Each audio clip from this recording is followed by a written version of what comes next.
Jaipur middle east में जारी युद्ध के चलते रसोई गैस संकट को लेकर कांग्रेस सड़कों पर उतरी। राजस्थान कांग्रेस ने शहीद स्मारक पर प्रदेश अध्यक्ष गोविंद सिंह डोटासरा और नेता प्रतिपक्ष टीकाराम जूली की अगुवाई में प्रदर्शन किया। बड़ी संख्या में कार्यकर्ताओं और महिलाओं ने हिस्सा लिया, जहां महिला कार्यकर्ताओं ने चूल्हे पर खाना बनाकर अनोखे तरीके से विरोध जताया। इस दौरान गैस संकट के साथ पेट्रोल डीजल की किल्लत और महंगाई को लेकर केंद्र की भारतीय जनता पार्टी सरकार पर जमकर निशाना साधा गया। प्रदर्शनकारियों ने हाथों में गैस सिलेंडर के पोस्टर लेकर सरकार की नाकामी का आरोप लगाया और आम जनता को हो रही परेशानियों का मुद्दा उठाया। सुनिए क्या कुछ उन लोगों का कहना है। पेट्रोल डीजल के जो लाइसेंसदारी उनका एक पैसा कम नहीं हुआ। ये तो कंपनियों को दिया है भाई साहब, जो 1000 करोड़ रुपए प्रतिदिन से 11.5 साल से लूट रहे थे, उसमें से कंपनियों को दिया है। जो लेना ही नहीं चाहिए था वो थोड़ा बहुत दिया है। इसमें आम उपभोक्ता पे क्या फर्क पड़ा? 1 रुपया 1 पैसा सस्ता नहीं हुआ तो उपभोक्ता को कोई लाभ नहीं।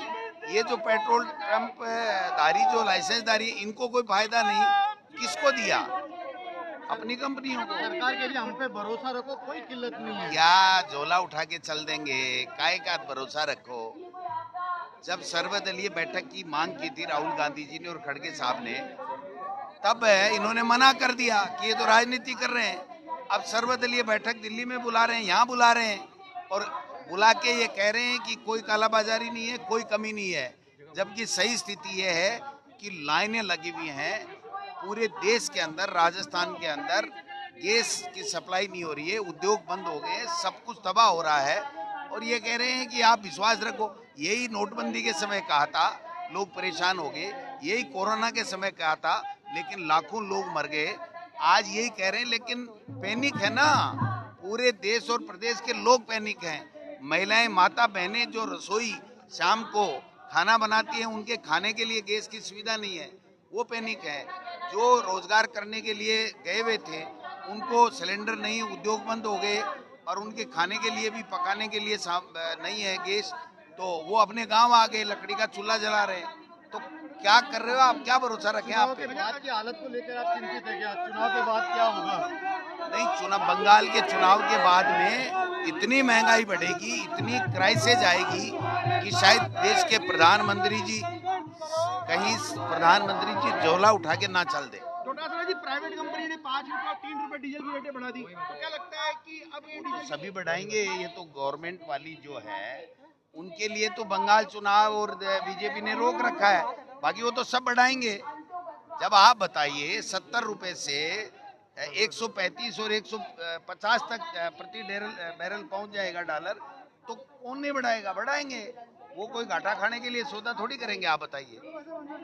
मीटिंग थी, सर्वदलीय बैठक, सरकार की तरफ से क्या आश्वासन जनता के लिए मिला है? देखिए, सरकार कह रही है कोई किसी प्रकार की कमी नहीं है और आज जो हमारा प्रदर्शन है ये उनको ये बताने के लिए है कि जहाँ जहाँ जो दिक्कतें आ रही हैं वो सरकार के संज्ञान में होनी चाहिए। कई चीज़ें हमने जो बताई वो सरकार के संज्ञान में नहीं थी, जैसे गैस की जो दिक्कत है या गरीबों को जो रेडी ठेली तक जो लगाते हैं उन तक के सिलेंडर बंद हो गए हैं, कमर्शियल सिलेंडर बंद हो गए हैं, या रेट जो बढ़ रहे हैं।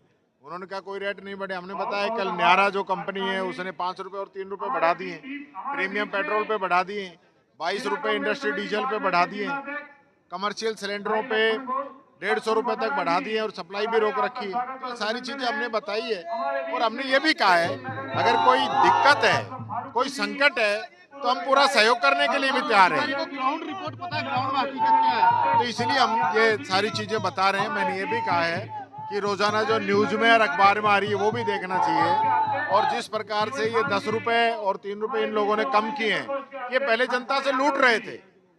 50 रुपए टैक्स है 100 रुपए पेट्रोल पे, तो ये पहले ही लूट रहे हैं। जब कच्चा तेल बढ़ता है तब जनता से पैसे लेते हैं और जब कच्चा तेल घटता है तो उसका लाभ जनता को नहीं देता है, स्पेशल टैक्स लगा देते हैं। तो ये स्पेशल टैक्स में से जो पैसा इन्होंने कम किया है ये तो बहुत पहले कम कर देना चाहिए था, आगे और कम करना चाहिए, हम तो ये कहेंगे। टीकाराम जी, क्योंकि परेशान है, लोगों के धंधों पे मार पड़ रही है। कई रेस्टोरेंट, कई फैक्ट्रियां बंद होने के कगार पर हैं, परंतु सरकार अभी भी सावन के अंधे को हरा हरा सोचता है।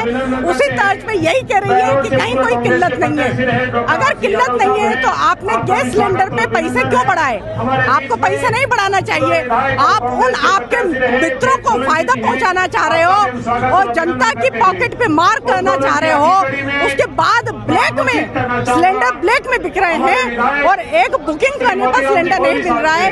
ये हालत अत्यंत चिंताजनक है। और उसके ऊपर महिला है और गैस का अगर संकट बढ़ता है तो सब में ज्यादा परेशानी महिलाओं को आने वाली है। महिलाओं को भी, उसके अलावा उद्योगों की भी कमर टूट जाती है, बेरोजगारी और बढ़ेगी। कई कारखाने, फैक्ट्रियां बंद होने की कगार पे, कई बंद हो चुके, कई रेस्टोरेंट बंद हो गए, शादी ब्याह में दिक्कत आ रही है, सभी तरह से दिक्कत आ रही है। और सरकार इन चीजों को व्यवस्थित करने में नासफल रही है, असफल रही है। और कहीं ना कहीं अमेरिका और इजराइल के कहे वो जिस रास्ते पर चले हैं वो देश को बर्बादी की ओर ले जा रहा है। हमारे मुख्यमंत्री की विदेश नीति कहीं भी सफल नहीं है।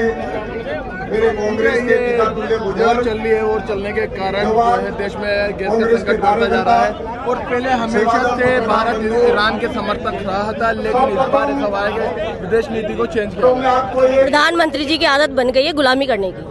प्रधानमंत्री जी की आदत बनी है गुलामी करने की, इसलिए गैस के दाम इतने बढ़ गए, गरीब आदमी इतना परेशान है। सुबह उठकर लाइन में लगना, सिलेंडर ले जाकर काम दाम छोड़कर, रोजगार तो वैसे नहीं दिए इन्होंने, रोजगार और छीन लिए। कई होटल्स, रेस्टोरेंट्स कई बंद हो गए। आज देखिए इतना बुरा हाल है, बेचारे बेरोजगारी पे बेरोजगारी बढ़ रही है। कोई शिक्षा पे बात नहीं, कोई चिकित्सा पे बात नहीं, बेरोजगारी और कोई काम नहीं। सिलेंडर के दाम इतने बढ़ाते जा रहे हैं, पेट्रोल के दाम बढ़ाते जा रहे हैं कि इनको ये सतुना नहीं है कि देश में हो क्या रहा है। अभी प्रधानमंत्री जी की आंखें जगी नहीं, तो इसलिए प्रधानमंत्री जी को कोई सतुना नहीं है देश चला, वो हक भी नहीं है। उन्होंने 2000 का नोट चलाया, वो खुद नहीं चला सके उसके, ठीक है।